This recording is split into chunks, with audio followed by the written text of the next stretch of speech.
Saya punya tawaran 17 miliar. Apabila kalian bisa menukar lukisan ini dengan yang asli yang ada di ruang kerja saya.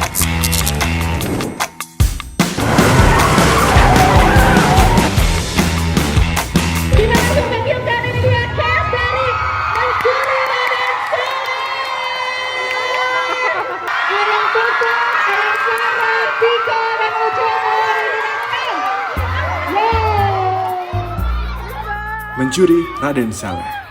Film yang tembus 2 juta penonton ini bikin heboh satu Indonesia. Kenapa? Selain karena aktor yang terkenal, cerita dan visualnya keren, film ini juga bawain sejarah Indonesia melalui lukisan karya Raden Saleh yang berjudul Penangkapan Pangeran Diponegoro.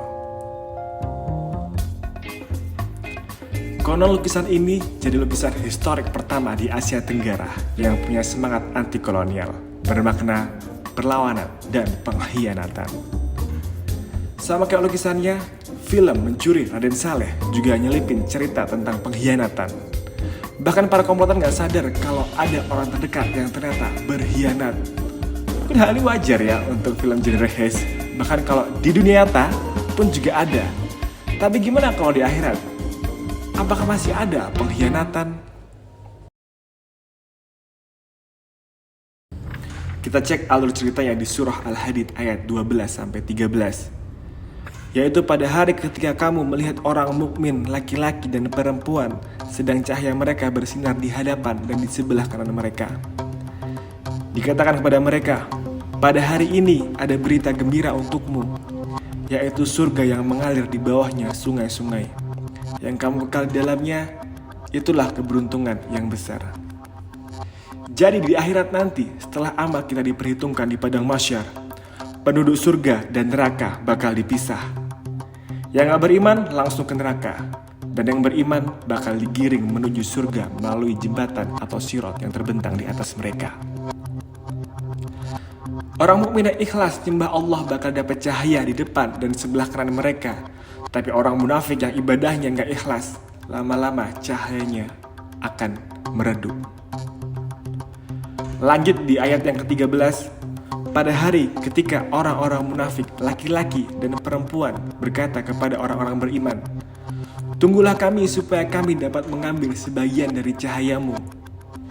Dikatakan kepada mereka, kembalilah kamu ke belakang dan carilah sendiri cahaya untukmu. Lalu diadakan di antara mereka dinding yang mempunyai pintu. Di sebelah dalamnya ada rahmat dan di sebelah luarnya dari situ ada siksa. Tunggulah kami supaya kami dapat mengambil sebagian dari cahayamu. Ada kata iktibas di sana. Maksudnya adalah menyalurkan cahaya. Kayak kita kalau menyalain obor orang lain pakai api yang ada di obor kita. Itu dia iktibas. Jadi istilahnya orang munafik minta cahaya ke orang mukmin. Bolehkah aku minta sedikit cahayamu? Cahayaku redup dan hampir mati. Tapi coba kita lihat selanjutnya. Orang mukmin menjawab, kembalilah kamu ke belakang dan carilah sendiri cahaya untukmu. Istilahnya kayak, kenapa kamu gak balik aja ke dunia dan mengambil sendiri cahayamu? Dan di situ orang munafik panik. Tapi ada yang aneh di sini. Orang mukmin kalau dimintai tolong biasanya akan membantu. Kalau ada yang butuh cahaya, biasanya akan ngasih cahayanya. Tapi di sini ke orang mukmin nggak mau ngasih. Kesannya orang mukmin nggak peduli sama orang yang minta bantuan. Inilah plot twistnya. Orang mukmin yang dipercaya banget ketika di dunia akan ada saatnya berkhianat kepada orang munafik ketika di akhirat. Semasa dunia mereka teman dekat, sama-sama menyembah Allah, udah saling ingetin dalam kebaikan.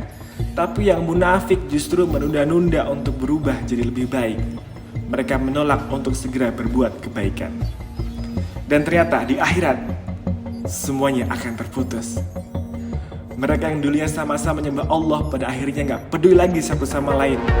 Semua sibuk ngurus diri sendiri, yang mukmin dengan cahayanya dan yang munafik dengan kepanikannya sendiri. Kayak kita dulu waktu sekolah atau kuliah, Awalnya deket banget sama bestie, barengan terus kalau ada apa-apa. Tapi pas udah lulus, mulai sibuk sama kerjaan masing-masing. Pas udah berkeluarga, makin lost kontak. Atau kayak anak-anak yang awalnya selalu ditemenin orang tua sejak kecil. Tapi pas udah dewasa, anak yang merantau dan jarang pulang. Bahkan gak pernah kasih kabar. Seakan-akan udah gak peduli lagi sama orang tuanya. Bahkan parahnya, kayak Piko yang ternyata dihianati sama bapaknya sendiri. Itulah yang akan terjadi di akhirat kelak. Orang-orang akan fokus dengan dirinya sendiri, gak peduli lagi sama yang lain, saling berkhianat satu sama lain. So, dari pengkhianatan di akhirat ini kita bisa belajar bahwa walaupun di dunia kita berjuang bareng-bareng, di akhirat kita cuma bisa ngurus amal kita sendiri, peduliin diri kita sendiri, dan ternyata kita bisa banget untuk berkhianat sama orang lain. Jadi biar gak ada pengkhianatan di antara kita, yuk luruskan niat, ikhlas sembah Allah, biar kita sama-sama jadi orang mukmin yang dapat cahaya di akhirat kelak. Sekarang mumpung masih di dunia, mau dapat cahaya dari Allah juga kan? Biar bisa ambil hikmah dari film yang kita tonton, jadi gak cuma dinikmati sebagai hiburan aja. Kalau mau, subscribe dulu channel Quran Review, nantikan video selanjutnya. Salam.